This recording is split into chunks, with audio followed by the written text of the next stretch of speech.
funda mami kya kwangu nzaibaka nafukisa bokibamana kufila munasiyanda afila koyefutuka muyanjese eve ya ndongo kuyamana funda mami kya kwangu nzaibaka nafukisa bokibamana kufila munasiyanda afila koyefutuka muyanjese fuluka afuluka ukundanga mbanzapa kembo anditondele yasika wolungu byabyo mumwelame kembo anditondele yasika wolungu byabyo mumwelame fuluka afuluka ukundanga mbanzapa kembo anditondele yasika wolungu byabyo mumwelame kembo anditondele yasika wolungu byabyo mumwelame.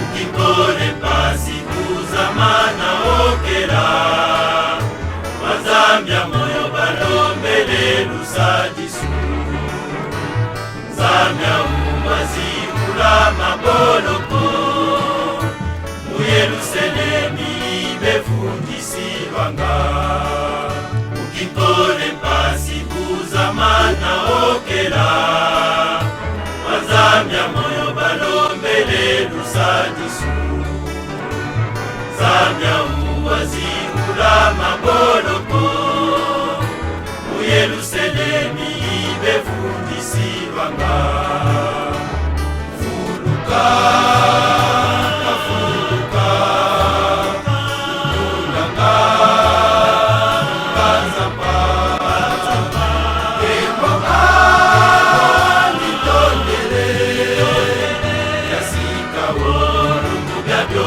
mumwelame kembo anditondele yasika wolungu byabyo mumwelame fuluka afuluka ukundanga mbanzapa kembo anditondele yasika wolungu byabyo mumwelame kembo anditondele yasika wolungu byabyo mumwelame.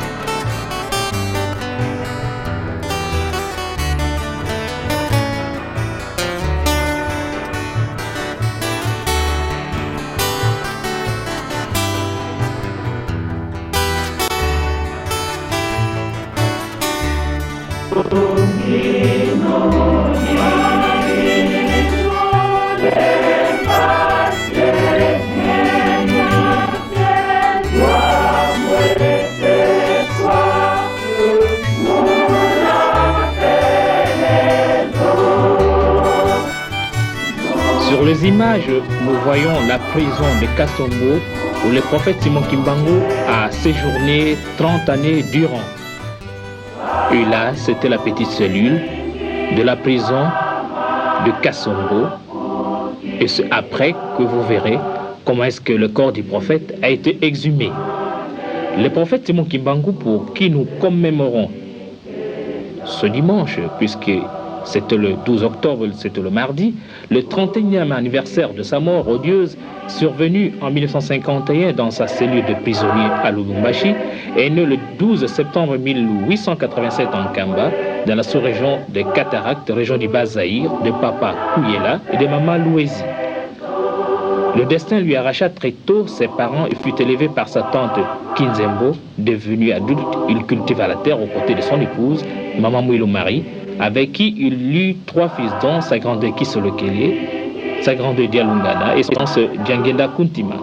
Kimbangu fit 4 ans d'études primaires à la mission baptiste BMS de Gombe-Lutete à moins de 10 km d'Nkamba où il fut baptisé en 1915. Chrétien modèle, les missionnaires protestants n'hésiteront pas à le nommer catéchiste dans son village. Vers les années 1918, Christ lui apparut et lui chargea d'une mission de plus grande, celle de paître son troupeau. Simon répliqua en disant qu'il n'était pas assez savant pour remplir cette besogne qui relevait des droits aux pasteurs et aux gens plus instruits. Mais Christ insista. Les appels du Christ furent pressants et Kimbangu s'en ira se réfugier à Kinshasa, abandonnant sa famille, où il fut embauché aux HCB, Willery du Congo belge, actuelle compagnie Les Verts Zaïre, comme pointeur. Un mauvais sort le poursuit. À chaque jour de paye, son salaire était acquitté par un inconnu, 3 fois de suite avant qu'il ne se présente devant l'agent payeur.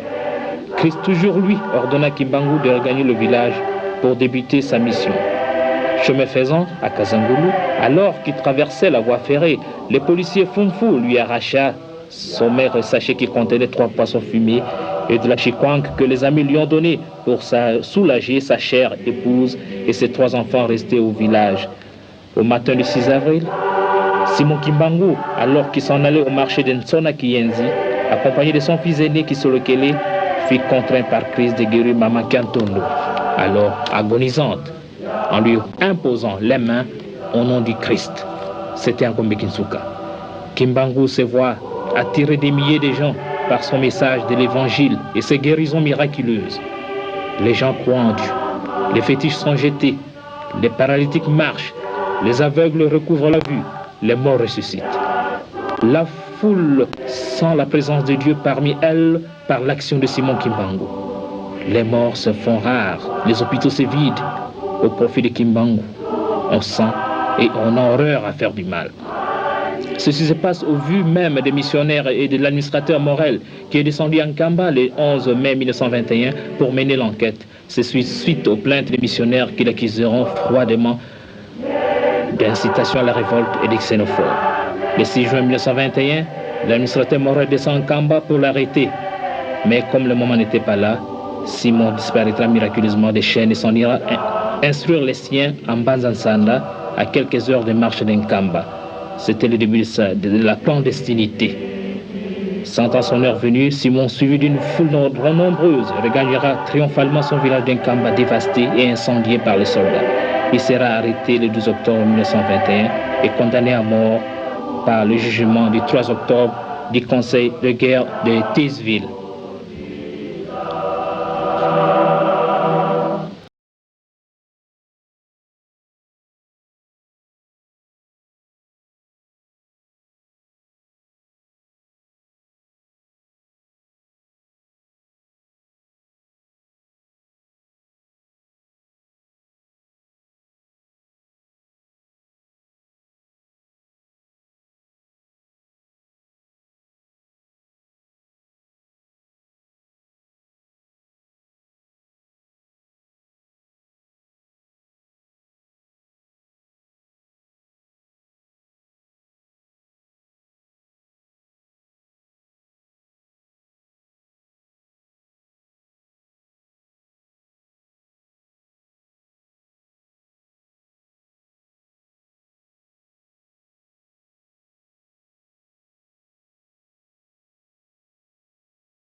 Mbote batali bandeko ya mboka na biso na émission na biso nous avons présenté bino ato yambi mopaya monene ako se présenter bino moko bokopesa ye mbote lelo tozali le 24 octobre 2012 Kinshasa Congo ya Mama Mwilo Mama Kimpavita Papa Simoki Mbango et banvoila nyonso kino Papa Kasavu. Mbote papa na biso. Mbote papa kombo ko tunabosani nani Mwanda. Mwanda, mbote papa Mwanda, mon jeune frère. Na sepeli mingi na ndenge oye ko kutana na ngai pour la première fois yo uti musika oye awa na mboka na yo Congo RDC. Mboka oyo ya papa Simoki Mbango. Simoki Mbango azaka ka moko azami balete ona mokili oyo akoki ko yeba makambo nyonso tu ya papa Simoki Mbango eza passe kaka nakoki koloba Jésus Christ mutako yeba makambo nyonso tu ya papa Simoki Mbango parce que makambo so asala susu yebana te lelo naza mwa ba réserve parce que je devrais être autorisé par la famille biologique papa Simoki Mbango parce que bango nde bazali libota oyo ya papa Simoki Mbango sika mosala nyonso tu eyelaki nakoki koloba boye clairement oyo penza tokoki koloba base ya l'histoire ya Simoki Mbango ezali mama Kinzembo Marie-Thérèse. Kinzembo Marie-Thérèse yende c'est la base. Lokola mama Kinzembo bato ya mokili bayebaka ye te babosana ye banégligaka ye eza mwa pasi parce que l'histoire de Simoki Mbango c'est à partir de mama Kinzembo mutakosa yo. Le reste c'est rien. Mama Kinzembo c'est la base de tout kimbangisme. Mbango ayaki c'est un messager ya Nzambe atindaki ye pona biso bato mwini dans un premier temps mais ne peut pas y après parce que le message tango yaka c'est pour tout le monde nakabetali kimfwanza wana soko tali malamu na maloba na ye na oyo voix ebimaka oyo ayokaka donc l'Éternel lui a parlé à travers message azwaka pa ya Nzambe bitumba oyo zomona on mboke talangani za la même monde mobimba eza la RDC Afrique dans un premier temps ba coup d'état makambo politiquement religieusement makambo ezo bonga kaka te soko totali malamu na biso bato mwindu le tout tourne autour de Simoki Mbango eloko mosusu te lokola lo bosana histoire de papa Simoki Mbango la base ya histoire oyo loko tobosana yango oyo etikali eloko moko pamba.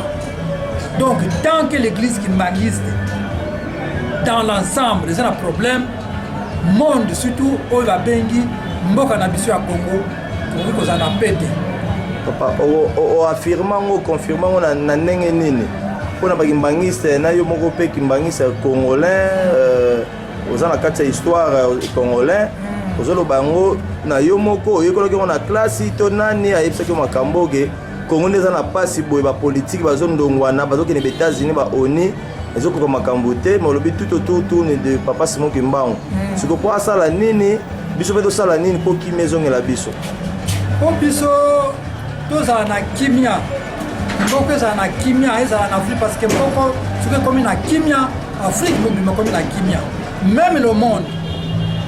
Donc Simoki Mbango c'est une référence, c'est un messager.